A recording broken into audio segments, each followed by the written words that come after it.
Hello and welcome to Real Easy English.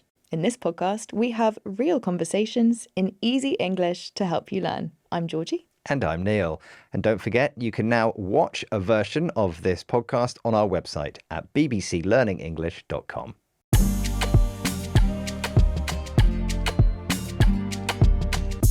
How are you today? I'm pretty good.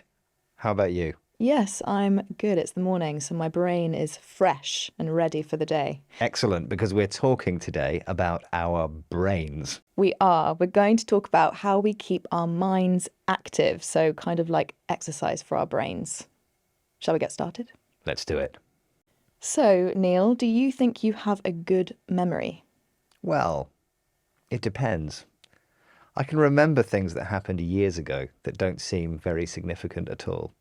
And then I can struggle to remember what I did at the weekend.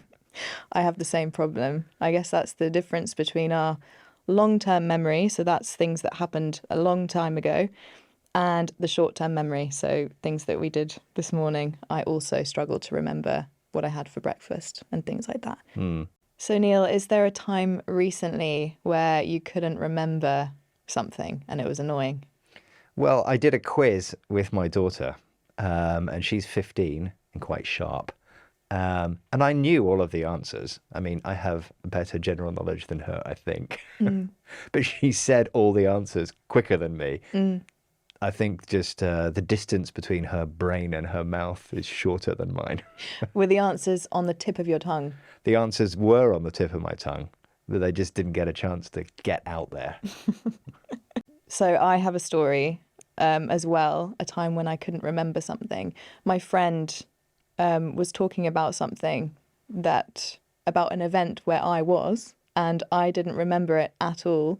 And she had to ask another friend to get evidence to prove to me that it had happened because I didn't believe her. And it was so strange because it was true that it happened, but I didn't remember it. Do you think you have a quick brain? I don't actually. I'm the kind of person that needs some time to process things, what people have said, or I don't like it when people ask me my opinions of things on the spot. I prefer to think about things and form my opinions in my own time. So no, I have a slow brain. Okay. What do you do to keep your mind active? Well, I like to study languages, and that's very good for the brain because you've got to remember all kinds of things and what order they're said in and what happens to the words and that kind of thing. And I like reading.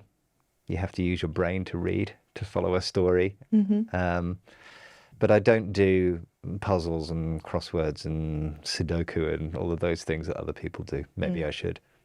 Yeah, I do jigsaw puzzles, although I haven't done that much recently. I think exercise is quite good for your brain. Is that true?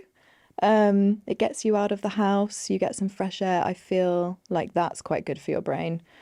What kind of things, Georgie, make your brain less effective? Well, my brain, as I said at the beginning, works better in the morning. In the afternoon, my brain starts not working very well. So I tend to do less important tasks in the afternoon. I also think that before I go to sleep, if I use my phone too much screen time, I sleep worse and then I wake up feeling a lot less functional in my brain. What about you?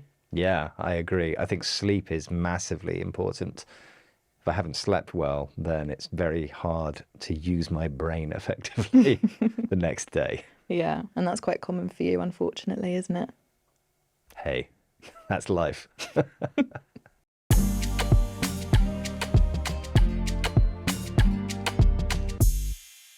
Okay, let's recap the language we heard during the conversation. We talked about our memories. Your memory is your ability to remember things. Yes, and Georgie mentioned short and long-term memory. Short-term memory is for things that happened recently, and long-term memory is for things that happened a long time ago, even when you were a child. We also heard sharp, which is an adjective used to describe someone who thinks quickly. We heard on the tip of your tongue, which is an expression which means that something is there that you want to say, but you can't say it quickly enough. We also heard screen time. So this is the amount of time someone spends looking at their screen. So your phone, a tablet, a computer. That's it for this episode of Real Easy English. Why not try the worksheet on our website to test what you've learned? That's bbclearningenglish.com. See you then. Goodbye.